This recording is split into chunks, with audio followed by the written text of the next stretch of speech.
Welcome friends, स्वागत है आप लोग के क्लास में। चलिए क्लास 10th का हिंदी चैप्टर 11 नौबते खान में इबादत, जिनके लेखक हमारे हैं यतीन्द्र मिश्र। ठीक है, नौबते खान में इबादत जिनके लेखक कौन है? यतीन्द्र मिश्र है।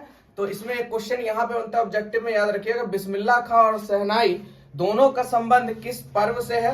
तो याद रखिएगा मुस्लिम पर्व से। और किस नाम से जुड़ा है? तो मुहर्रम के नाम से जुड़ा है। ठीक है, चलते हैं अब आगे बोध और अभ्यास के प्रश्नों के साथ, जो आपके एग्जाम के लिए इंपॉर्टेंट रहेगा। पहला क्वेश्चन है, डुमराव की महत्ता किस कारण से है? डुमराव की महत्ता किस कारण से है? तो देखिए, महान शहनाई वादक भारत रत्न जो बिस्मिल्लाह खान जी हैं, उनकी जन्म स्थली और उनके पैतृक निवास होने के कारण तथा शहनाई में लगने वाले रीढ़ जो नरकट से बनती है, डुमराव की महत्ता अपने आप में स्थान रखता है। ठीक है, तो इसका उपयोग सीधा समझ गए आप लोग कहां से है? शहनाई से, है ना। जो उसमें ये यहाँ पे देखिए, यहाँ पे बता रखा है, जो हमारे भारत रत्न बिस्मिल्लाह खान जी हैं, उनकी जन्म स्थली, उनके पैतृक निवास और तथा शहनाई में लगने वाले जो रीढ़ जो है नरकट से बनती है, उसी में डुमराव की महत्ता अपने आप में स्थान रखता है। आगे है दूसरा, सुशिरवाद किन्हें कहते हैं? शहनाई शब्द की व्युत्पत्ति किस प्रकार है? तो सुशिर वाद्य यंत्र उसे कहते हैं जो फूंक कर बजाया जाता है। सुशिर यानी फूंक के बजाने वाले को। जैसे में आपका शहनाई हो गया बंसी, मुरली, बीन, नग स्वरम। ठीक है, नाग स्वरम, जिसको आप लोग बीन कहते हैं। ठीक है, वो हो गया। सुशिर वादों में जो शाह यानी राजा श्रेष्ठ हो, वह शहनाई सहनय कहेंगे, अर्थात फूंक कर बजाए जाने वाले श्रेष्ठ वाद्य यंत्र को शहनाई कहलाते हैं। ठीक है, देखिए सुशिर वाद्यों में जो शाह होते हैं उसे क्या कहते हैं? सहनय कहेंगे, और जो इसको फूंक कर बजाते हैं उस वाद्य यंत्र को हम लोग शहनाई कहते हैं। ठीक है, तो ये शहनाई की उत्पत्ति भी हो गई। चलिए अगले प्रश्न को देख लेते हैं आप लोग। अगला प्रश्न है प्रश्न 4, मुहर्रम पर्व बिस्मिल्लाह खां के जुड़ाव का परिचय पाठ के आधार पर दे। यानी मुहर्रम पर्व किससे जुड़ा था? बिस्मिल्लाह खान से जुड़ा था।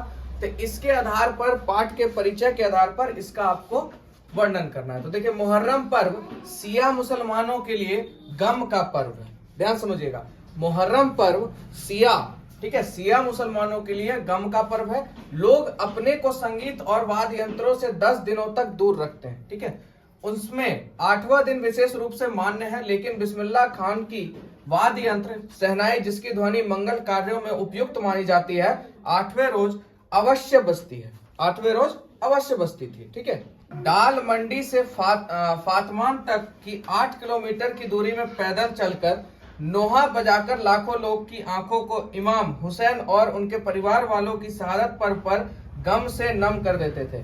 इस प्रकार शहनाई के साथ बिस्मिल्लाह खान मुहर्रम पर्व से विशेष रूप से जुड़े थे। ठीक है, तो आप लोग समझ गए, ये भैया आप ही लोग समझ पाइएगा इसका। ठीक है, शिया मुसलमानों के लिए गम का पर्व है। अब कितने मुसलमान कौन कौन से होते हैं ये तो पता नहीं है मुझे। चलिए, जो भी है, शिया मुसलमान के लिए गम का पर्व है, पर बिस्मिल्लाह खान की वजह से इनका पर्व जो है खुशी का पल बन गया होगा। आगे चलते हैं। संगीत में कचौड़ी का आप क्या अर्थ समझते हैं? तो संगीत में कचौड़ी की चर्चा करते हुए लेखक ने कहा है कि बिस्मिल्लाह खान कचौड़ी खाने के बड़े शौकीन थे। ठीक है, वह प्रतिदिन कुलसुम की संगीतमय कचौड़ी का स्वाद तो लेते ही थे, साथ ही साथ वह रियाज भी हो जाता था उनका। वह इस प्रकार से कुलसुम कढ़ाई के कड़कते घी में जब कचौड़ी डालती थी तो कढ़ाई से निकलती छन छन की आवाज में खान यानी बिस्मिल्लाह खान साहब को संगीत का सारे आरोह अवरोह दिए जाते थे। मतलब वो जो आवाज थी ना, वही उनको मतलब लय में खींच लेती थी। ठीक है, तो यही था संगीत में कचौड़ी। चलिए आगे चलते हैं अगले प्रश्न पर। अगला प्रश्न है, बिस्मिल्लाह खान का मतलब बिस्मिल्लाह खान की शहनाई एक कलाकार के रूप में बिस्मिल्लाह खान का परिचय पाठ के आधार पर दें। देखिए, ये तो कंफर्म है, बिस्मिल्लाह खान किसके कारण फेमस हुए? तो याद रखिएगा, शहनाई वादन से।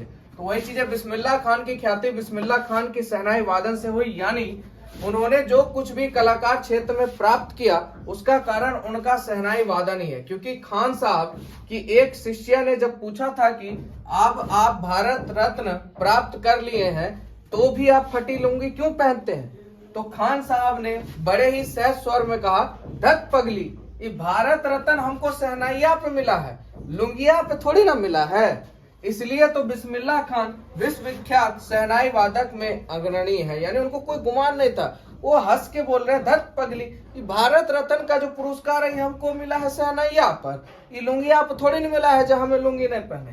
तो जब कभी बिस्मिल्लाह खान के हाथ में शहनाई आई और शहनाई में फूंक पड़ी तो शहनाई की आवाज में मानो जादू आ गया हो। शहनाई की कलाकारी शुरू होते ही सारा वातावरण सुर, ताल और लय में लीन हो जाता था। श्रोता उनके स्वर को सुनकर ब्रह्मानंद को प्राप्त कर झूमने लगते थे, इतने अच्छे वह शहनाई वादन थे। चलिए, ये हो गया आपका चैप्टर खत्म। मिलते हैं आप लोग से नेक्स्ट वीडियो में। वीडियो अच्छा लगा तो लाइक करें, चैनल को सब्सक्राइब करें। जय हिंद, जय भारत।